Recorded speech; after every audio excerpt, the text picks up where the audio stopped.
Some stories never make the headlines, some victims remain nameless, and some mysteries fade before they're ever solved. If you're drawn to the strange and unexplained, from cryptids and aliens to hauntings, true crime, and everything in between, you need to check out Unknown, Unsolved, Unseen. Hosted by Frank and Sage, this podcast dives into a plethora of unexplained phenomena. They research, discuss, and share their own opinions on stories that linger in the shadows, from the unsolved to the unbelievable. Listen to Unknown, Unsolved, Unseen wherever you get your podcasts, because every story, no matter how strange, deserves to be told. Canadian Creepies is recorded on the traditional lands of the Haudenosaunee and Anishinaabe peoples, under the Dish with One Spoon Wampum Agreement. These lands and waters have been cared for since long before Canada existed, and they remain deeply important to Indigenous communities today. As we tell stories about darkness, injustice, and memory, I want to acknowledge the very real histories of colonization, violence, and erasure that Indigenous peoples continue to endure. A land acknowledgement can't undo that harm, but it is a reminder to keep listening, learning, and supporting in truth and reconciliation in meaningful ways. We share these stories not to forget, but to shine light, always with respect for peoples and nations whose land we live on. Canadian Creepies covers true crime, dark history, and disturbing events. Some episodes may include graphic descriptions or sensitive subject matter. We do our best to handle every story with care and respect for those affected. That said, we sometimes use humor and sarcasm as a way to process heavy content, never to disrespect victims, survivors, or their families. Listener discretion is advised.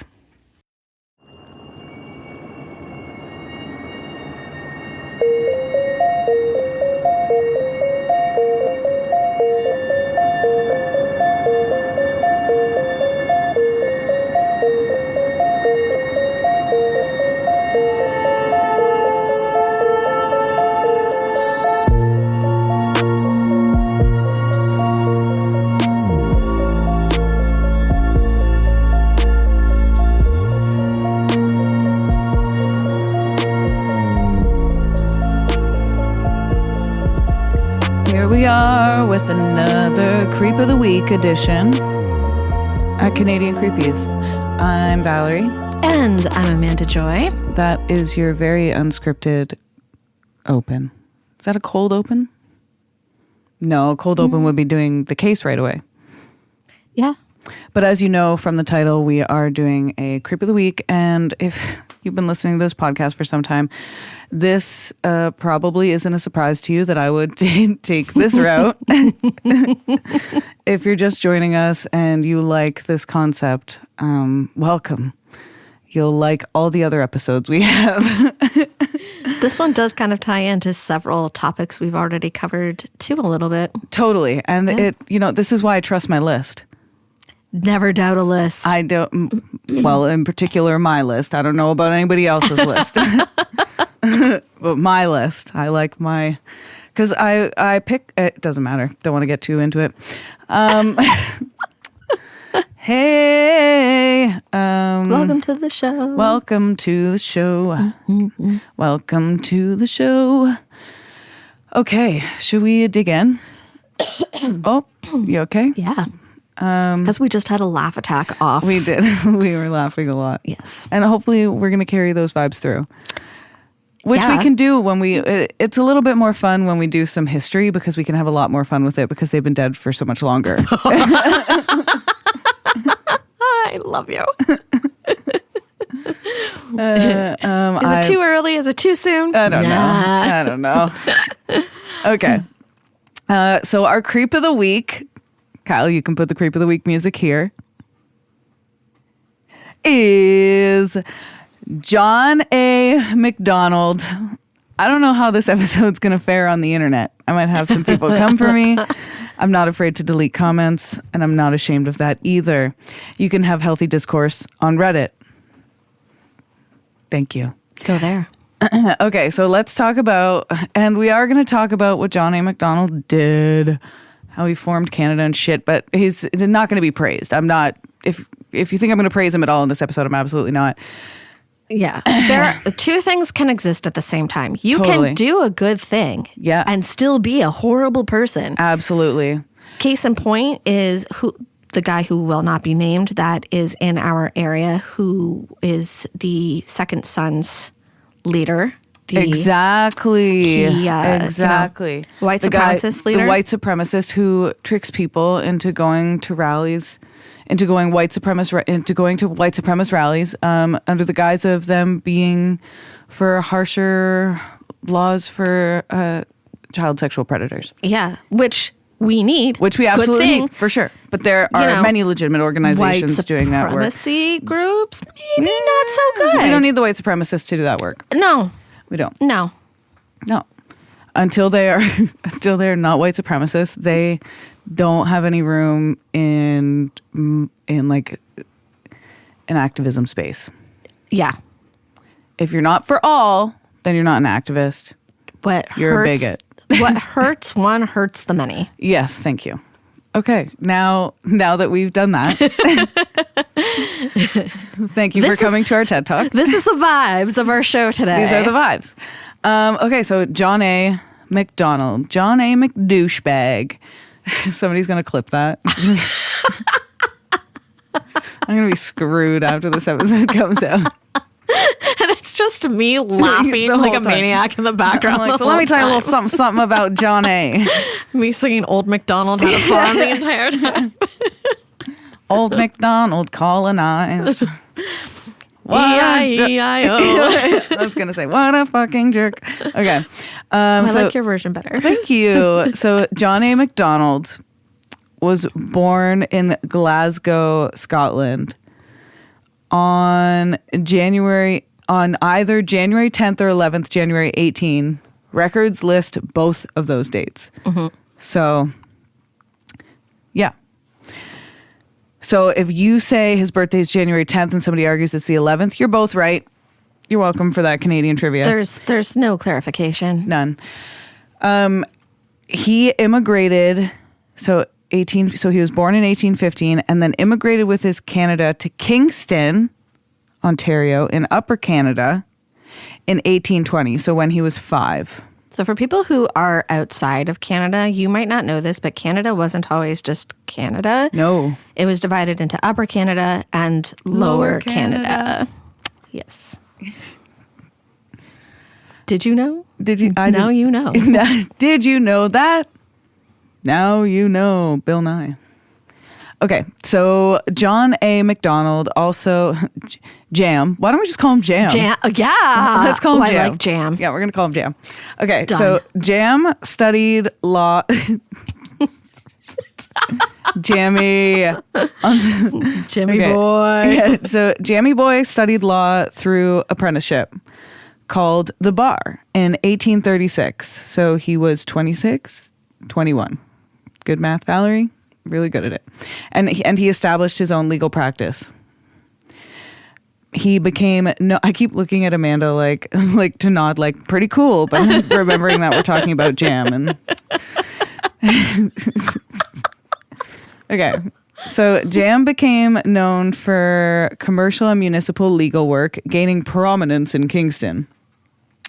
He entered politics through municipal roles and then the Legislative Assembly of the Province of Canada in the 1840s. So the province of Canada was Ontario, and there was one other province it was two that kind of combined. Quebec? No, because that was Lower Canada.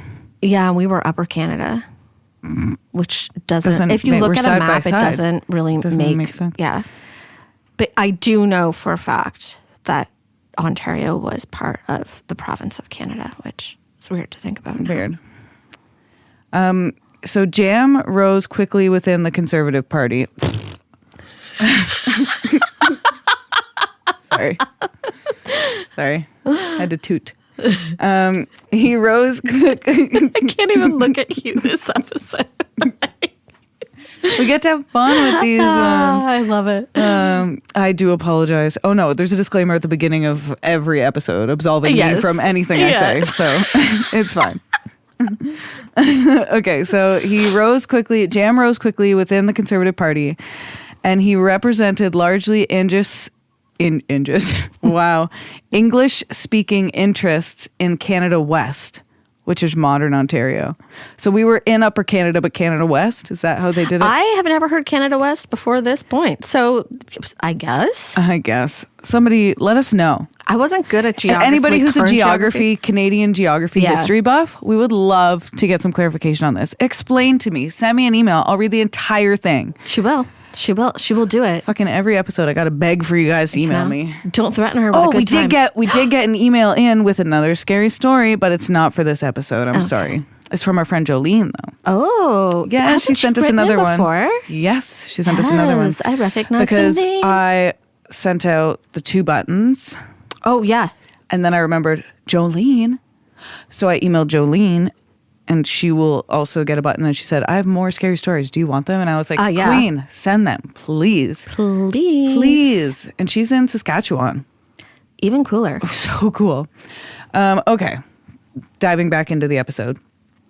Okay. We do have to talk a little bit about the French-Canadian Bleus, spelled B-L-E-U-S. The Bleus were the dominant conservative faction in Canada East, modern Quebec. They were led by Georges Etienne Cartier. They supported traditional French-Canadian institutions like the Catholic Church influence, French Civil War, and the protection of language and cultural rights. Which is like, if you care about your language and cultural rights, probably the Indigenous people who were here before you do as well. I mean, you know? The Blues often aligned with Jam's conservatives because both parties favored stability, strong central government, and economic development. Okay, so let's dissect stability. Stability in a patriarchal way. Strong central government. Why? Why did, you know what I'm saying? The Indigenous people were already there. They were doing their things. They had their communities. Didn't need our government. They didn't need Jam's governance. Some douchebag. And economic development. You're not going to come into my house and make develop up your rules. own economy, Jam. Like, don't worry about me and my economy. Don't worry about me and my economy. We were fine. If it ain't broke, don't fix it. We didn't even have an economy. We didn't need it. We literally didn't need it. We had our own way of life that did not require economy. Or capitalism. Thank you. That. Okay. And we can't talk about Jam without talking about the Great Coalition of 1864. Yeah. So by the early I'm trying to make history fun. By the early 1860s, the province of Canada was paralyzed by political double majority deadlock. Oh, conjunction junction. What's your function? Okay, so it was paralyzed by a double majority deadlock, which means that legislation needed support from Canada East and Canada West, and governments repeatedly collapsed. Okay.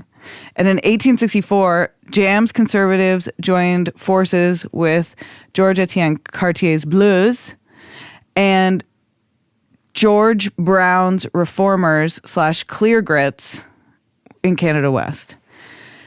Oh, so they did the first joining of parties. Weird. Which is what we do in legislation now when, when we want to get a vote passed or something. To that effect. I mean, I don't know about anything about that. This was an unprecedented move, uniting political rivals who had often been bitter opponents. The coalition's primary goal was to resolve the political deadlock by restructuring the constitutional framework of British North America.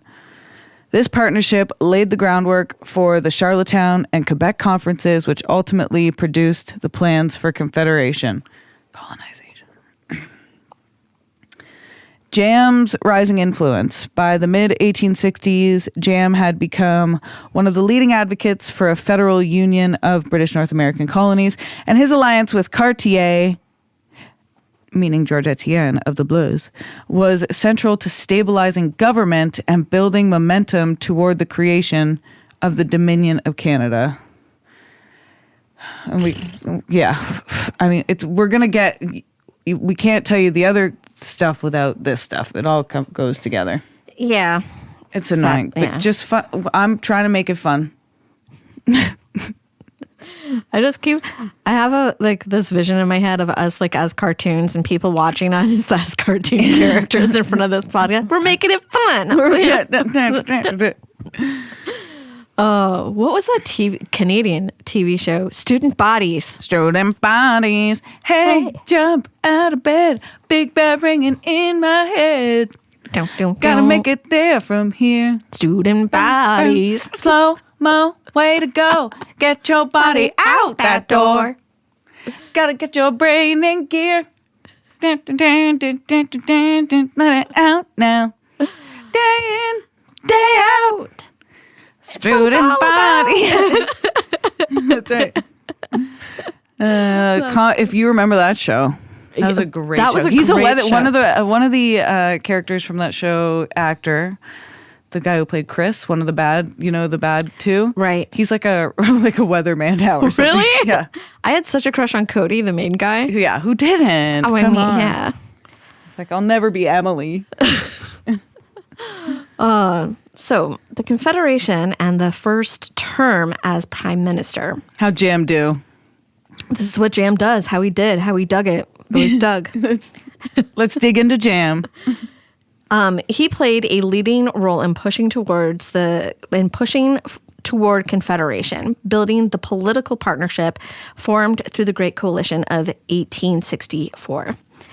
By participating in major constitutional conferences, such as the Charlottetown Conference in 1864, which was initial discussions on federal union of the British North American colonies. And that was in Charlottetown, PEI? Yeah. So this is like he's saying we're going to be one country. Yeah. He's making his rounds through all the provinces. He was busy in 1864. He was traveling. Yeah, because at the time it was a bunch of different places that had a bunch of different groups who had come over and had their own like little colonies. Yes. Yeah. There was the Quebec Conference also in 1864, which produced the 72 resolutions, the foundational blueprint for the Confederation. And then there was the London Conference between 1866 and 1867, which were the final negotiations with the British government. These conferences culminated the British North American Act, or BNA Act, passed by the British Parliament in early 1867. On July 1st, Canada Day, 1867, the Act came into force, creating the Dominion of Canada from Ontario, Quebec, Nova Scotia, and New Brunswick. There we go. And Canada was born. And a colony was born.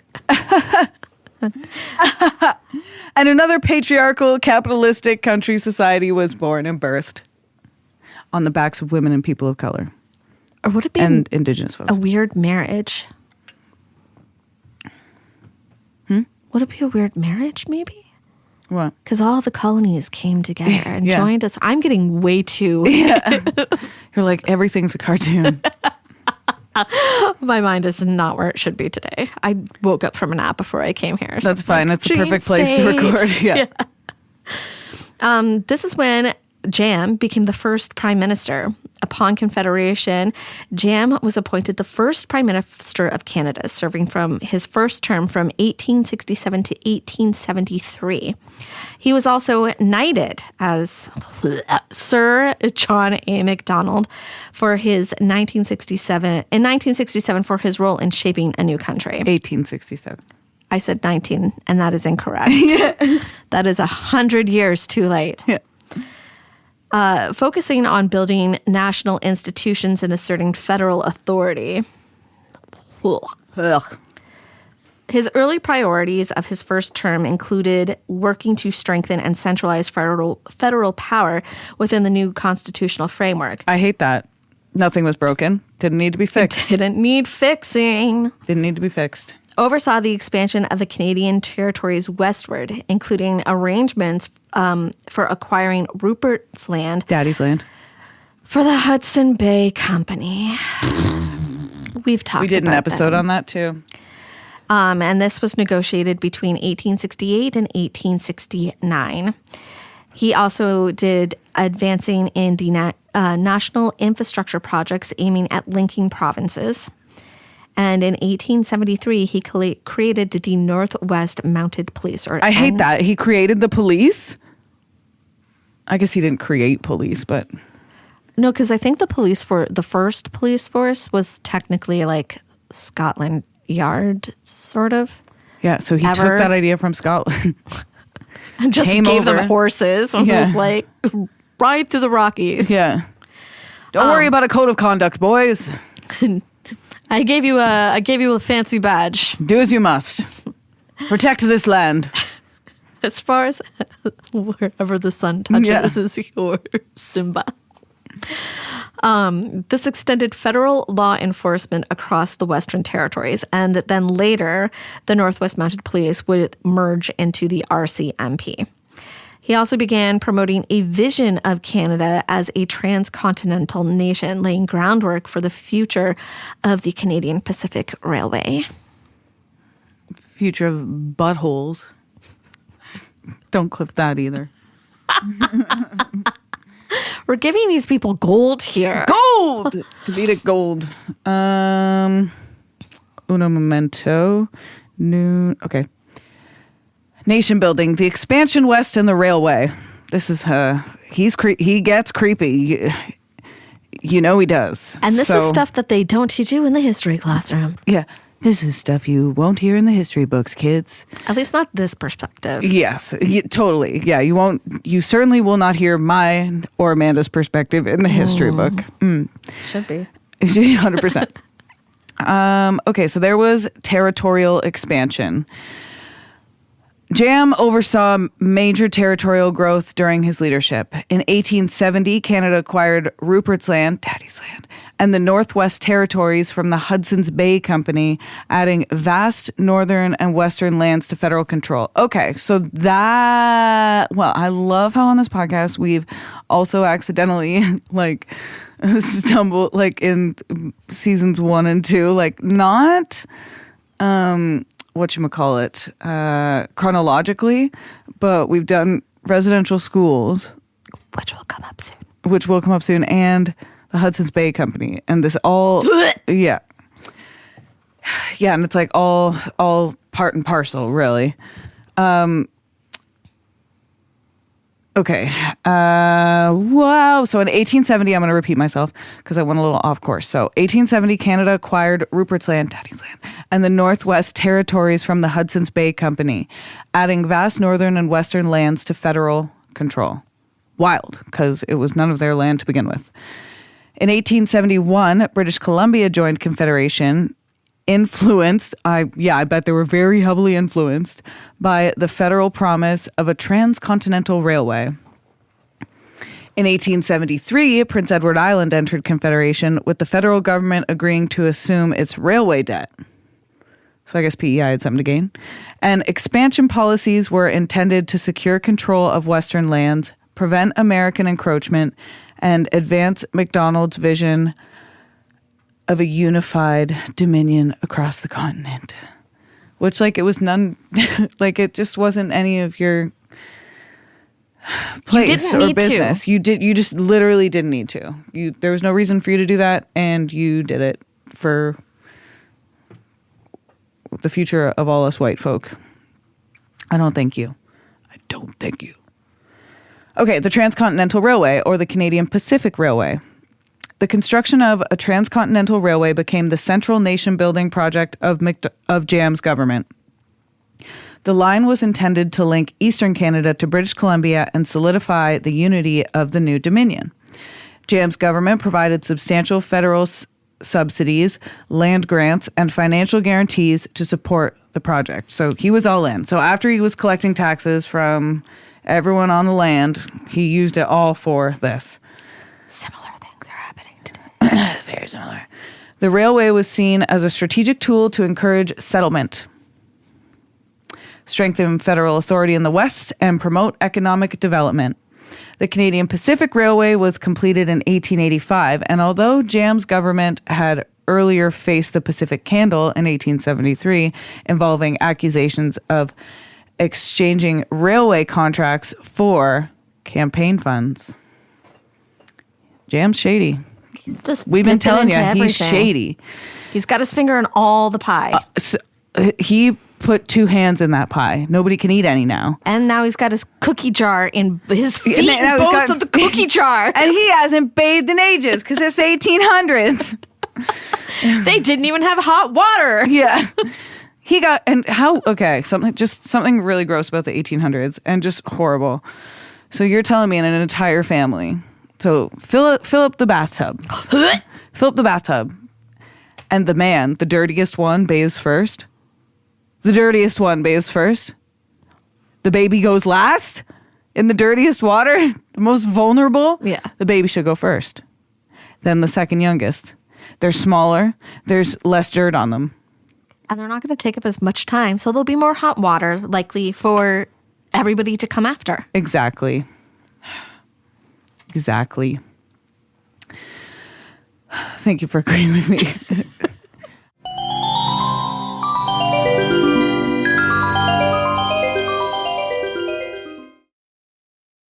You. Still haunting the same old fast fashion? Time to dig up something better with Back from the Dead Goods, a Canadian small business where forgotten threads get a second life and sustainability meets spooky. This isn't just upcycled clothing, it's resurrected fashion with an eerie edge. Handpicked, reworked, and revived, every piece is as unique as a ghost story whispered at midnight. And because you're a part of the Canadian Creepies family, you get an exclusive deal. Use code Canadian Creepies at checkout for 10% off. Find them lurking on Instagram, Etsy, and Poshmark. Links are in the episode description. Give your wardrobe a second chance at life, if you dare. Hey creeps, it's Valerie here. And if you're anything like us, you love capturing a moment, whether it's spooky, sweet, or somewhere delightfully in between. Let me introduce you to our go-to for stunning shots, darkroom photography based right here in the heart of the Niagara region. Mel, the brilliant eye behind the lens, is a lifestyle and creative photographer who brings a little bit of magic and maybe a touch of mystery to every session. She's got all her prices listed right on her website, super transparent, no tricks, and she runs killer seasonal specials around Mother's Day, Halloween, Christmas, and more. I'm telling you, her Halloween sessions, creepy perfection. So, if you're in the Niagara area and looking to capture memories that are hauntingly beautiful, hit up Mel at mel@darkroomphotography.ca or check out her work at www.darkroomphotography.ca. That's Darkroom Photography, where your memories come to life, even in the dark. Support reproductive justice in Niagara. Niagara Reproductive Justice is a grassroots collective based in the Niagara region of Ontario, working to increase visibility and access to sexual and reproductive health care. They support people seeking abortion and other essential care by offering transportation, financial assistance, logistical help, and emotional support. Here's how you can help. You can make a one-time donation. Send an e-transfer to niagarareproductivejustice@gmail.com. Your support helps cover costs like gas for volunteer drivers, overnight stays, childcare, and other urgent needs. You can also support monthly via Patreon. Join their Patreon and support the cause month to month. It's patreon.com/Niagara Reproductive Justice. And you can volunteer your time. NRJ is always looking for volunteers to help with driving, outreach, admin support, and community organizing. If you're looking to make a real impact in the Niagara region, this is a great place to start. Contact them via email or DM them on Instagram or Facebook to learn more. You can find them on Instagram at Niagara Reproductive Justice and on Facebook at Niagara Reproductive Justice. Help amplify access to reproductive care right here in our own backyard. Whether you donate, volunteer, or spread the word, you're a part of the movement. Looking for your next obsession? The Creators Collective Podcasts is your gateway to the dark, the chilling, and the downright fascinating. We're a community of independent podcasts with one goal: to share the best in true crime, paranormal tales, folklore, and unexplained mysteries. Whether you crave cold cases that won't stay closed, haunted histories that refuse to be forgotten, or stories that make you sleep with the lights on, there's a show waiting for you in the collective. And when you join us, you're not just listening to one podcast. You're stepping into a world of creators who love this stuff as much as you do. Check out the Creators Collective today. Follow the link in our show notes to discover your next favorite podcast. We'll be waiting for you.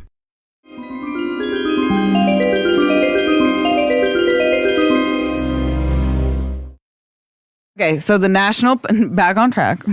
Then Jam showered first. It was probably his idea, or bathed first. First man in all of Canada to take a bath. He was like, I'm going before you. And she was like, really? And the baby just shit on me. The Indigenous people were probably like, we've been doing this for years before you came around. Yeah, they're like, we're fine. What do you mean? Yeah. Okay, the national policy. Introduced in 1879 during Jam's second term, he established a system of protective tariffs to support Canadian manufacturing by reducing competition from American imports. This was aimed to develop domestic industry, promote economic self-sufficiency, and encourage settlement of the West. The national policy became a defining feature of conservative economic strategy for decades. Sorry. It's like an episode of Police Academy over here with all these sound effects we're making. I enjoy it. So let's get into some of the real controversies. Here's why he's a creep. Like racism and Indigenous policies. So Jam's government adopted aggressive assimilation policies towards the Indigenous people as part of the westward expansion. There was no need. No. It wasn't broken. Yeah. Nothing was broken. Till you touched it. Don't touch the vase on the counter. Just leave it.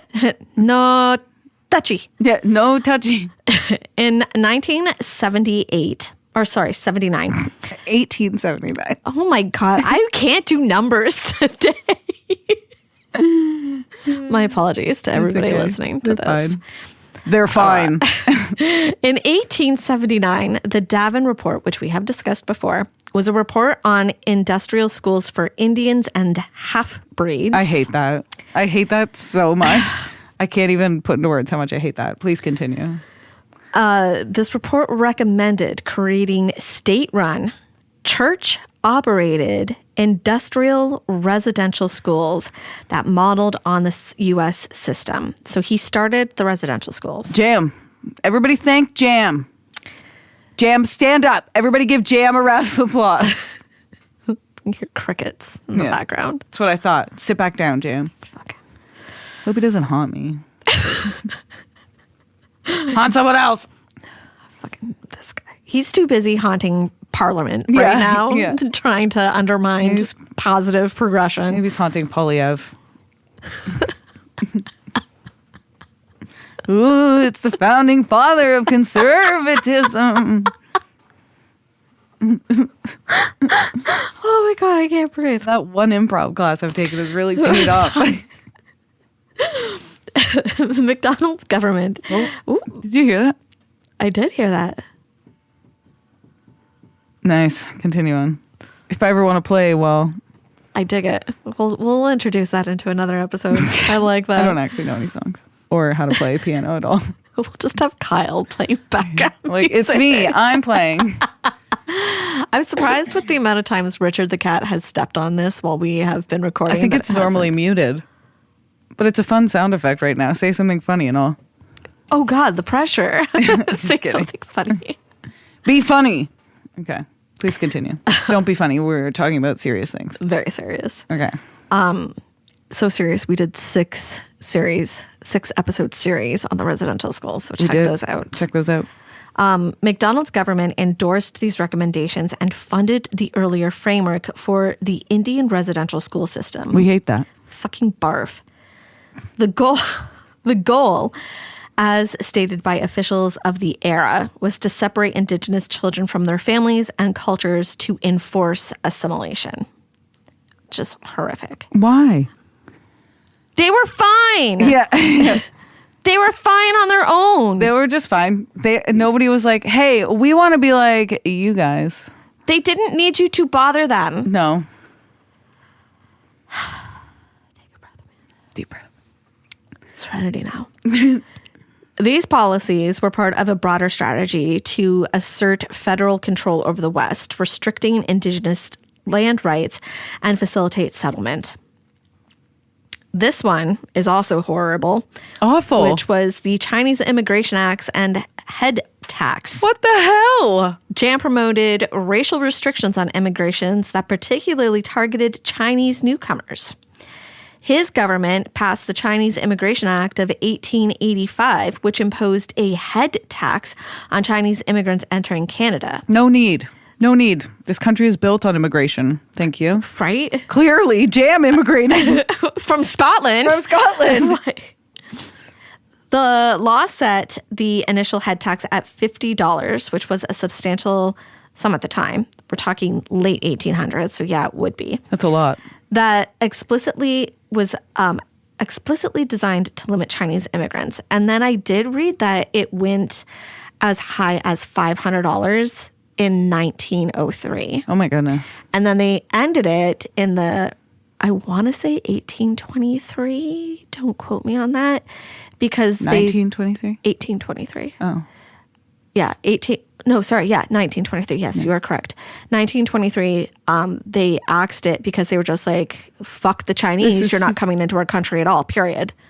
End of discussion. Until like 1947. Oh my God. Isn't that crazy? That is wild. Like, what the fuck? Be nice to immigrants. We need them. Just be nice.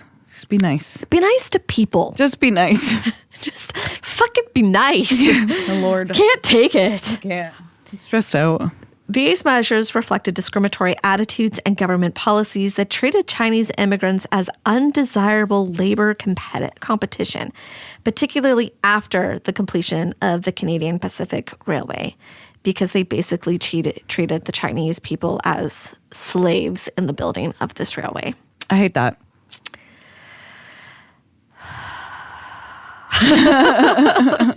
Get myself all riled up. Daisy looks so cute right now. Okay. She's such a good puppers.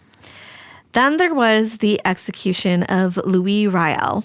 Louis Riel. And I do think I have on the list we're going to do a full episode on this, I think. I think It's, have we done the Chinese Immigration Act? We haven't yet. That one, as I was reading up on that, I was like, fuck. Yeah. That's a Canadian creepy. Yeah. See, the term Canadian creepies is very open to interpretation. If it disturbs you, it's a Canadian, in Canada. Then it's a Canadian creepy. Yes. Otherwise, it's a Canadian creepy wherever else you're from. Yeah, and I guess you can consider, even if you don't agree with me, even if you're not on the same political side as me, you can think of something as a Canadian creepy in your own context. That's fine. But don't email me about it. She takes her political stance very seriously. If you have ever listened to an episode, ever. Well, I don't have party loyalty. I just me neither. I'm just just very leftist. If I read my loyalty is with the people. If I hear what you're doing is going to hurt a specific group of people, a vulnerable, I'm just small barf. portion of the population. Why are you you're doing against that? abortions? Barf. Leave me alone. If you're against abortion, leave me alone. Just get out of my face. Okay. We digress. We get a little sidetracked. We're passionate about stuff. Okay? We do, and that's why we have the microphones. What's that one clip, that one sound that's like, stop giving men microphones? Oh, I love that. Yeah. I'll have to find it. I am we are like the antithesis to a red pill man's the Joe Rogan podcast. We're the complete opposite. Invite him on. Him and I would talk. Just kidding. He can come to me. I'm sitting here with ideas now. I'm like, oh yeah, we could do that. Yeah. Send him an email. So following cue the music. Following the Northwest Rebellion of 1885, the Métis leader Louis Riel, am I saying his last name right? Riel. Okay. Louis Riel. Yeah. Was charged with treason. That's such an 1800s crime. Right? He would be charged with treason. Pirate? Yeah. I charge you with treason. Despite substantial public debate, including calls for clemency from Quebec and many of the Métis communities, Jam's government proceeded with the execution. Horrible. Riel was hanged on November 16th in 1885 in Regina. The day we're recording this. Fuck. This always happens. This is why I trust my list. Do you see why I don't veer from the list?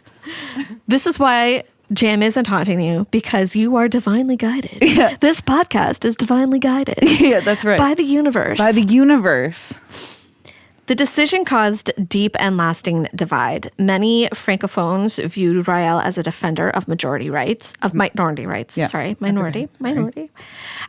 Anglophones, particularly in Ontario, supported the conviction. Not this Ontarian. I don't support it. Hell no. Jam's handling of the rebellion and Riel's execution remains one of the most controversial and polarizing elements of his legacy. Yeah. But I bet you didn't learn that in your history textbook in high school.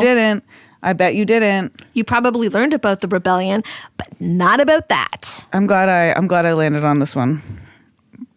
Because we're going to talk about the scandals and fall from power. Someone called TMZ. Bye, Felicia. Okay. The Pacific Scandal from 1872 to 1873 centered on the awarding of the contract to build the Canadian Pacific Railway. During the 1872 election, Jam's Conservative Party received large political donations from Hugh Allen, a prominent Montreal businessman. Allen and his associates expected to receive the lucrative railway charter in return. Shady. That is shady business. In 1873, private telegrams, because they don't have cell phones, so they have to telegram these things. Private telegrams and correspondence were released showing communication. It's just so funny that they can't text. They have to send telegrams about it. I had to get that vibe back. Private telegrams and correspondence were released showing communication between Jam's government and Hugh Allen about campaign financing.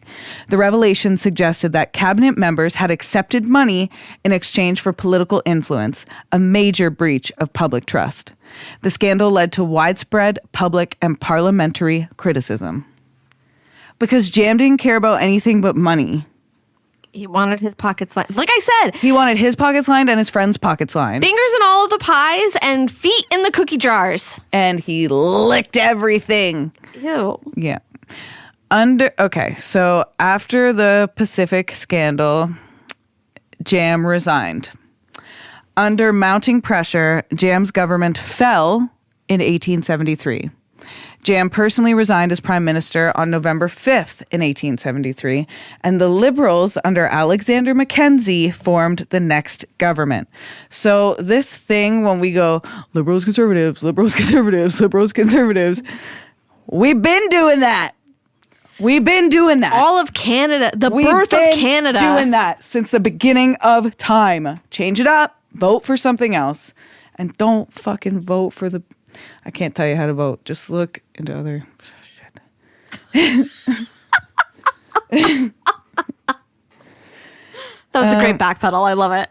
Thank you. Did I say that the scandal remains one of the most significant corruption cases in early Canadian politics? No, but you did now. Great. Dun-dun-dun. However, that didn't keep Jam away. After 5 years in opposition, so he resigned, but then became the leader of the opposition. He's got to be haunting Poilievre. Because after 5 years in opposition, MacDonald staged a political comeback. Is he going to Battlefoot Crow River or wherever? Battle River Crowfoot, where Poilievre got elected.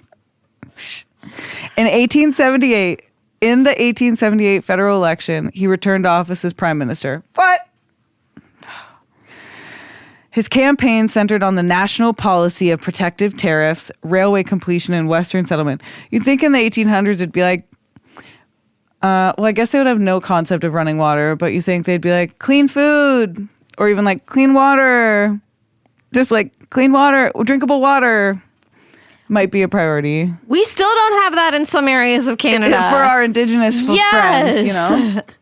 Fuck, it's brutal. Why is this still a thing? What? Right? I'm so annoyed. And Jam remained in office from 1878 until his death on June 6th, that's too close to my birthday, in 1891, making him one of Canada's longest serving prime ministers. And the biggest butthole. Another one of the longest serving prime ministers was one of my episodes of Canadian Creepy. Mackenzie King. Oh. He was a spiritualist who liked to talk to mediums. Mm-hmm. But same. Check out that episode. It's called The Prime Minister and His Spirits. Yeah, that was because I haven't been recording episodes lately because I've been so fucking busy in life. That was the last one that I did that was Canadian based. Yes. Check it out. So there is a legacy and a haunting history of Jam. He served almost 19 years as prime minister across two periods, from 1867 to 1873, and then again in 1878 to 1891. He is one of the longest serving prime ministers in Canadian history and played a central role in shaping earlier federal institutions, the Constitution, westward expansion, and economy policies. So dumb. Like, why do we need all that in the 1800s? I think I said this in another episode. Why do we need that in the 1800s? But I was like, why don't we have like the Indigenous be our political leaders? They just should be. Yeah. They would make a hell of a lot more smarter decisions. I'll step aside. Right? Not that I'm in politics. I'm like, I will get out of the way. I resign as leader for my, yeah. I like it. Right? I like it. Often described as a key nation builder, credited with helping forge the Dominion of Canada, his contributions are the Confederation, territorial expansion, the Transcontinental Railway, and the federal economy strategy. At the same time, his record includes policies that caused profound harm, particularly to the Indigenous people, with the residential school system foundations, assimilation policies, starvation tactics during the westward expansion. I hate it. I hate it so much. Why are you starving people? There's no... Oh, what are you doing? What is wrong with you? Honestly, you need to get your head checked, bro. Fucking Jam. There are also the Chinese immigrants with the head tax and the Chinese Immigration Act of 1885. The Métis community, especially through the decisions surrounding the trial and execution of Louis Riel. Modern historians, Indigenous scholars, and public institutions increasingly view these actions as part of a violent and discriminatory colonial framework. In recent decades, Jam's statues, monuments, place names have all become the focus of national debate. Yeah. It's like the Christopher Columbus thing, but yes, over here. Several statues have been removed, relocated, or recontextualized following public protest, including those in Victoria, Kingston, and Hamilton. Shout out. Schools, buildings, and public spaces named after MacDonald have undergone renaming processes. Good idea. Mm-hmm. These actions reflect a broader movement towards truth and reconciliation and recognizing both national building achievements and the harm his policies have inflicted. Jam's legacy remains one of the most polarizing in Canadian history, simultaneously foundational and also deeply troubling. And that's why he's our Creep of the Week this week. Jam's influence continues long after his death. The institutions he created, the national identity he helped define, the policies that continue to impact Indigenous peoples and marginalized communities. His legacy is not a simple story of nation building. It includes displacement of Indigenous peoples, the foundations of the residential school system, racial exclusion and discriminatory legislation, and deep cultural and political divides that remain visible today.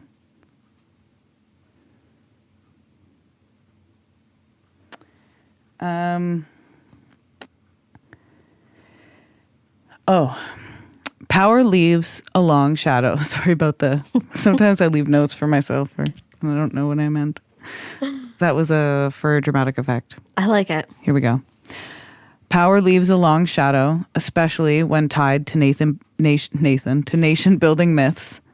The image of Jam as a heroic founder coexists with the darker reality of the harms enacted under his leadership, and his ghost lingers in debates over reconciliation, monuments, education, and the stories Canada tells about itself. Mm-hmm. The past is not buried. It's still shaping the present. The institutions Jam built still hold his imprint, and the injustices of his era continue to echo through generations. When the foundations of a nation are built on displacement and assimilation, what shadows still walk the land? Facts. Facts. And you want me to do current case? Sure. Okay. Oh, I'm going to sneeze. Goes in tight. And again. There might be one more. I'm a multi-sneezer. Yeah, I usually have 3. John is like, I don't know anybody who sneezes as much as you do. You're like, well, now you do. Okay, so because we're doing a full-length Creep of the Week, that only leaves us with and the hometown horror is going to be next episode from Jolene. So that means right now it's current case.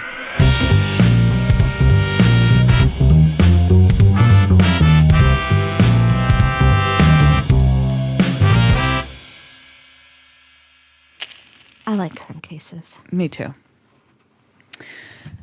So this current case is on the Prairie Green landfill search and the murders of Indigenous women, because it directly ties into what we're talking about, to what we've talked about the whole episode. Between March and May of 2022, a series of murders was committed in Winnipeg, Manitoba, targeting Indigenous women.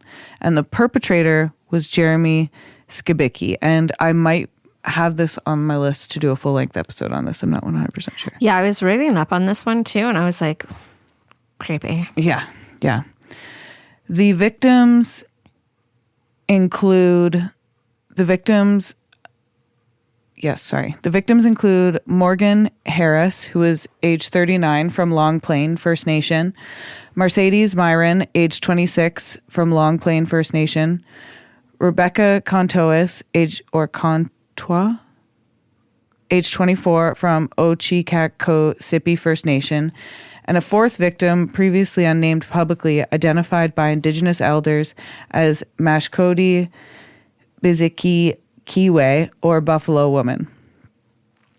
Authorities believe the remains of Harris and Myron were dumped at the privately run Prairie Green landfill north of Winnipeg. Oh, so it's privately run. That's wild. Initially, most of them are now, actually. Well, yeah, because it's a dump. I guess it's just a dump, right? Yeah, ours is Walker in this area. Yeah. The Walkers. Initially in 2022, officials deemed a search of the landfill not feasible due to cost, hazard, and volume of garbage. Families and Indigenous groups strongly protested. They were like, please, we just know. We just know. Yeah.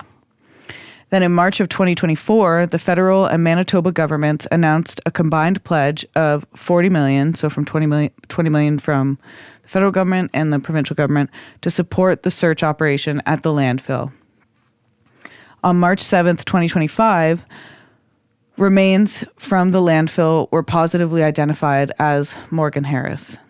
And our absolute love goes out to all of these families and friends and people affected by this senseless, horrible act. Serial killers. Yeah. White guys are always serial killers. On March 17th, 2025, so a whole year later, a second set of remains were identified as Mercedes Myron. The case has ignited public outcry around the issue of missing and murdered Indigenous women and girls, otherwise known as MMIWG+. Institutional racism in policing and Canada's colonial legacy. So why does this case resonate so much with Jam's legacy? The systemic neglect of Indigenous lives echoes policies established in Jam's era: assimilation efforts, unequal federal treatment, and neglect of Indigenous communities. Federal and provincial institutions rooted in frameworks Jam helped build play central roles in this case, unfolding law enforcement, landfill regulation, and Indigenous state relations. The landfill site itself stands as a visceral metaphor for disposal of marginalized lives, a chilling reflection on how power and nation building have hidden, buried, and ignored human beings. The thing that pisses me off the most about this particular case is they had good reason to suspect that these women's bodies were in that landfill. Yeah. Because Rebecca's body was found in garbage bins behind Jeremy's house, and the route took the garbage to that dump. Yeah. So they knew they were there. They were just like, meh, No worries. we don't need to bring these women home to their families. No. It's rude and demented and senseless. Just silly. It's a little more than silly. Yes. It's ignorant. It's ignorant. Well, on that super awful sad note, we started on a really big high there. And Right. Depressoville. now I'm super depressed. And, but I should, you know what? Sit with the, I'm making it about me when I say that. I take it back. I'm not depressed. It's a depressing subject. Yes, it is. It is. It's a heartbreaking subject. Yes. And it's a heartbreaking reality for a lot of people in our country. And it started from the beginning of when our country was. And if you want something to change, I'm a full believer, and you kind of have to know how it started, right? Yeah. Okay. Yeah. So you can follow us at Canadian Creepies and at Radio Valerie. And you can also follow... I'm not on Twitter or X or any of that shit. No. Instagram I don't want to say and any of that TikTok. shit. Yeah, Instagram, TikTok, Facebook. Yeah. That's where we hang out. That's where, and YouTube. Yeah. Yes. How do we keep forgetting YouTube? Always. We are there on YouTube. Yeah, YouTube, it's Radio Valerie Yeah. for me. And Down the Crooked Path for me. That's right. And we'll have another episode on Tuesday, and then another one after that on Thursday, and we're just going to keep going until somebody takes away my microphone. Which I won't do. Yeah. Kyle. Yeah, don't do it. Don't do it. Stay creepies, guys. Creep it real.